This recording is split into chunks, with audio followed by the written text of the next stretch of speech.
जो दूध पीता है वह दूध बनाता भी है। जो नैसर्गिक रूप से दुग्धपाई है उसके स्तन भी हैं। सांप स्तनधारी नहीं है, सरीसृप है। जीव जो रेंग कर चलते हैं, लेकिन फिर भी त्योहारों पर और जब तक सांपों को दूध अर्पित किया और पिलाया जाता है। प्रश्न यह उठता है कि अगर सर्प दूध नहीं पीता तो नाग पंचमी जैसे त्योहारों पर हमें यह दुग्धपान करता क्यों दिखाई देता है? पकड़ा गया सांप प्यास के कारण ऐसा करता है। दूध में भी पानी है। जब आप बहुत प्यासे होंगे तो आप पानी की गुणवत्ता नहीं देखेंगे, आप उसे पी लेंगे। सांप भी यही करता है, उसे प्यास बुझानी है। सांप का जठर तंत्र ऐसा नहीं है कि वह दूध पचा सके, उसके पास वैसे पाचक रस ही नहीं। दूध पर लगभग संपूर्ण अधिकार स्तनपायियों का है।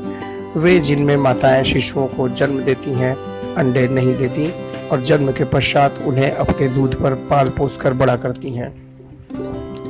हिंदी फिल्मों ने सांपों का बड़ा अपकार किया है। उसके सिर पर मणि बताकर, उसे इच्छाधारी बताकर, उसे प्रतिशोधी बताकर और उसे दूध पिलाकर। प्राचीन साहित्य में तो खैर भ्रांतियां प्रचलित ही थीं कि सर्प वायुपान करते हैं और उनके मुख से निकलती हवा में विष होता है। सांप जीभ निकाल कर सूंघता है, हवा में उड़ते तमाम कणों को बटोर कर उसकी जीभ मुंह के भीतर जाती है। मुंह की छत पर जहां जैकोब्सन अंग लगा है, जिसका काम प्राण संबंधी जानकारी मस्तिष्क को भेजना है। सांप सपेरे की बीन पर नहीं झूमता, वह बीन को खतरा मानकर प्रतिक्रियावश ऐसा करता है। उसकी दृष्टि और श्रवण शक्ति बहुत कमजोर होती है। वह इनकी भरपाई अपनी घ्राण शक्ति से चलाता है ताकि शिकार और शिकारियों के बारे में पता लगा सके। न कोई मणि है, न इच्छाधारिता है, न प्रतिशोध है। फिल्मों ने सांपों को फंतासी का खिलौना बना दिया। बीन पर बचाव में हिलते वे जीव जिन्हें प्यासे रहकर दूध पीना पड़ता है, वह भी गाय और भैंस का। आप और हम रोटी खाते हैं क्योंकि संसार में सांप है। संसार में कृषि मूलक समाजों में गोवंश और नागवंश की महिमा समान मिलेगी आपको। गोवंश की प्रस्तुत, नागवंश की प्रच्छन्न। रामायण में गाय और नाग दोनों सीधे सीधे कहीं दृश्यमान नहीं होते। नागपाश और गरुण की युद्ध कांडी घटना अगर अपवाद समझी जाए। राम का युग आरण्यक है, वहां गाय और सर्प का सीधा संपर्क उस तरह जन से नहीं है जैसा होना चाहिए। तो क्या हुआ कि लक्ष्मण जगदाधार शेष हैं? तो क्या हुआ कि राम विप्रधेनु सुर संत हित मनुज रूप में अवतरित होते हैं? लेकिन कृष्ण कथा का समाज कृषिकारक समाज है। कृष्ण की लालन पालन भूमि रूमानी ब्रिज है। वह जहाँ गोवर्धन है, गोपी है और गौ भी है। कृष्ण कुदरत से स्नेहिल संपर्क में है। वे प्रकृति के लाडले हैं। राम की तरह वे अयोध्या के महल से अरण्य में निष्कासित नहीं किए गए, वे वनमाली हैं। गोपाल की लेकिन एक दूसरी छवि नागताड़क की भी है। उनकी कथा में अघासुर वध घटता है। उनकी कथा में काली मर्दन किया जाता है। महाभारत जिसमें उनका जीवन एक प्रमुख धार सा मिल जाता है, वहाँ भी सर्प से ही कथा आरंभ होती है। वहाँ तक्षक हैं, उनके द्वारा मारे गए परीक्षित हैं। परीक्षित के पुत्र जन्मेजय हैं, उनका सर्प यज्ञ है। आगे अर्जुन के साथ खांडव दहन है, जिससे अश्वसेन का बचकर निकल जाना है और आगे कुरुक्षेत्र में प्रतिशोध लेना है।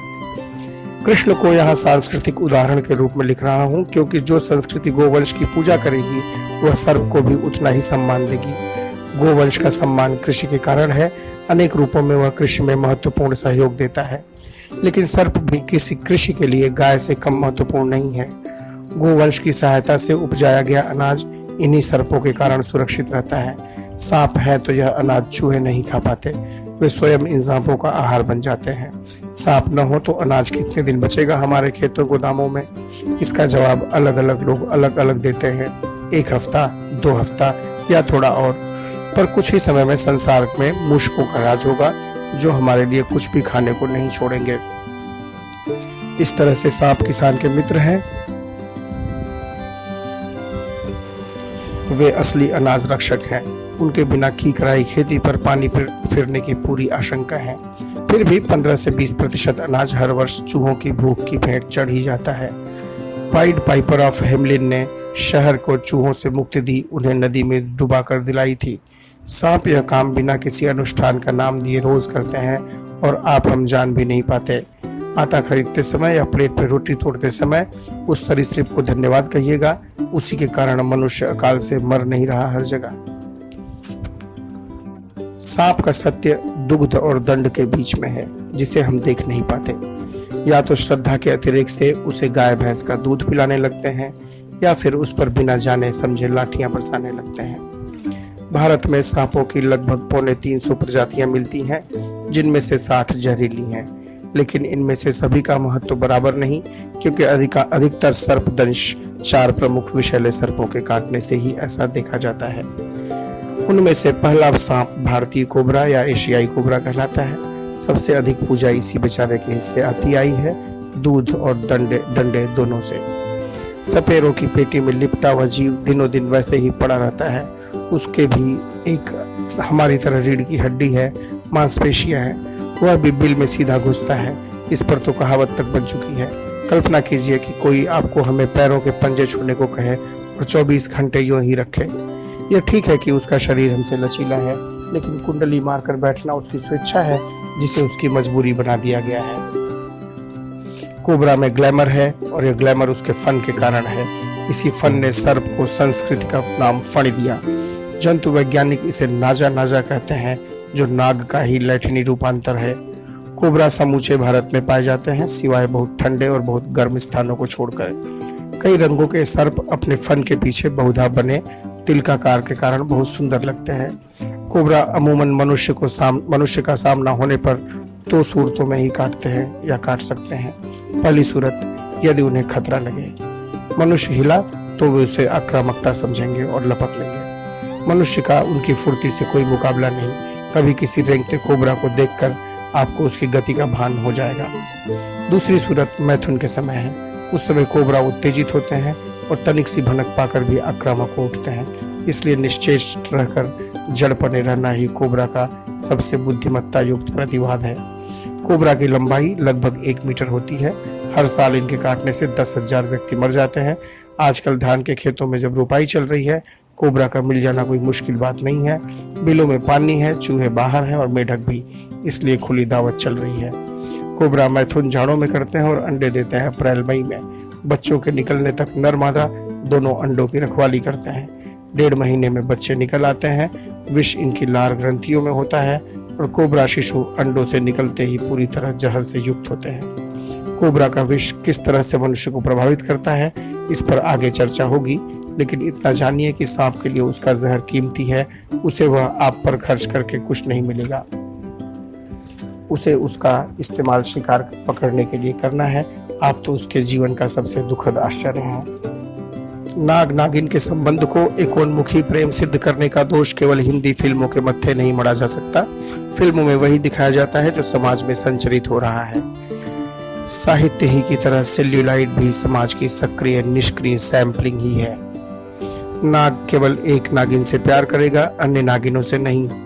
नागिन केवल एक नाग की जीवन भर दीवानी रहेगी, अन्य किसी फनदार सरीसृप गबरू की तरह फन काढ़ कर देखेगी भी नहीं। नाग ही मरेगा पहले, नागिन नहीं। नागिन बदला लेती अच्छी लगती है। नाग तो जब देखो तब काटा करते हैं, बदला उन पर सुहाता नहीं है। नागिन की आंखों में नाग की फोटो है। उसे लिए धरे वह हत्यारों को अंजाम तक पहुंचाने के लिए गली मोहल्ले हवेली गाड़ी हर जगह घूम रही है। नाग दरअसल पुरुष का प्रतीक है, नागिन स्त्री की। पुरुष से प्रतिक्रिया की भावनात्मक उम्मीद नहीं की जाती। ऐसा इसलिए नहीं कि वह प्रतिशोध ले नहीं सकता। उसने रामायण और महाभारत में अपनी स्त्रियों के लिए प्रतिशोध लिए हैं, लेकिन पुरुष प्रतिशोध में वह उतार चढ़ाव दृष्टिगोचर नहीं होता जो स्त्री प्रतिशोध में होता है।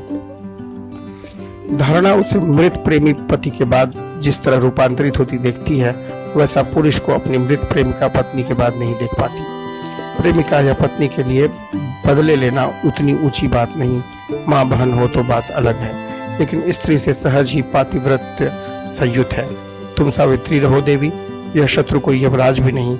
इसे काट खाओ और नष्ट कर दो, इससे तुम्हारी सर्वत्र अनुशंसा होगी। अपने मृत नाग की फोटो लेकर दर दर भटको, विष से ज्योति बुझा दो हर जीव की जिसने उसे मारा था। इस तरह से तुम्हारा सर्प सावित्री अनुष्ठान संपन्न होगा। जो लोग नागिन की आंखों में मृत नाग की फोटो बताते हैं, वे न नाग नागिन को जानते हैं और न आँख की संरचना का ही उन्हें पता है। वे आँख को कैमरा समझे हैं, सन 60 वाला, जिससे तुरंत खींचकर फोटो बाहर आ जाती थी। किसी भी जीव की आंखें वैसा कैमरा है ही नहीं। वे वस्तु पर पड़ते प्रकाश को ग्रहण करती हैं, उसे तंत्रिकाओं के माध्यम से मस्तिष्क के उस हिस्से में भेजती हैं जिसका काम दृष्टि से संबंधित होता है। यहीं पर उसकी वास्तविक छवि बनती है। अर्थ यह है कि आंख महज माध्यम है, देखता तो दिमाग है, और दिमाग में जो कुछ भी है वह स्मृति रूप में है। सांपों में इस तरह की दीर्घकालीन स्मृति के कोई प्रमाण आज तक सामने आ ही नहीं सके, क्योंकि उसका मस्तिष्क मनुष्य की तुलना में बहुत कम विकसित होता है। जब मनुष्यों सा मस्तिष्क नहीं है तो मनुष्यों से बेहतर स्मृति कहाँ से होगी। सांपों ने माओं के लिए आज्ञा मानी है। पुराणों में कहते हैं उन्होंने अपनी माँ कद्रू के लिए उच्चैश्रवा घोड़े की श्वेत पूंछ को ढककर काला कर दिया। इस तरह से कद्रू अपनी सौत विंता से शर्त जीती और उन्हें अपनी दासी बना लिया। आगे की कहानी गरुण के जन्म की है, किस तरह उन्होंने सांपों को पराजित करके विंता को कद्रू के दासत्व से मुक्ति दिलाई। लेकिन सर्प प्रतिशोध कभी सर्पिणी के लिए नहीं घटा। किसी सर्पिणी के लिए सर्प ने किसी को नहीं काटा। यह काम तो सर्पिणियों के ही हिस्से साहित्य ने किया। काली पर जब पाद प्रहार कृष्ण ने किया तो उसकी पत्नियों ने ही कृष्ण से अभयदान मांगा। भारत में नाग नागिन की यह एकोनमुखी प्रेम कहानी सदियों से चलती हुई पश्चिमी लेखकों को भी प्रभावित होने से नहीं रोक सकी। द जंगल बुक के कथाकार रुडयार्ड किपलिंग भी अपनी छोटी कहानी रिक्की टिक्की टावी में नाग नागिन की ओनली यू टाइप मोहब्बत से मुक्त न हो सके। कहानी एक अंग्रेज परिवार के बारे में है जो हिंदुस्तान में रहता है। उसने एक नेवले को गोद ले रखा है जिसका नाम रिक्की टिक्की टावी है, क्योंकि वह इसी तरह के स्वर उच्चारता है। जिस घर में यह परिवार रहता है वहाँ एक नाग नागिन का भी वास है। नागिन के लिए किपलिंग नगीना या नगैना शब्द का प्रयोग करते हैं। नाग को एक दिन अंग्रेज गृहस्वामी बाथरूम में दाखिल देखकर बंदूक से मार देते हैं।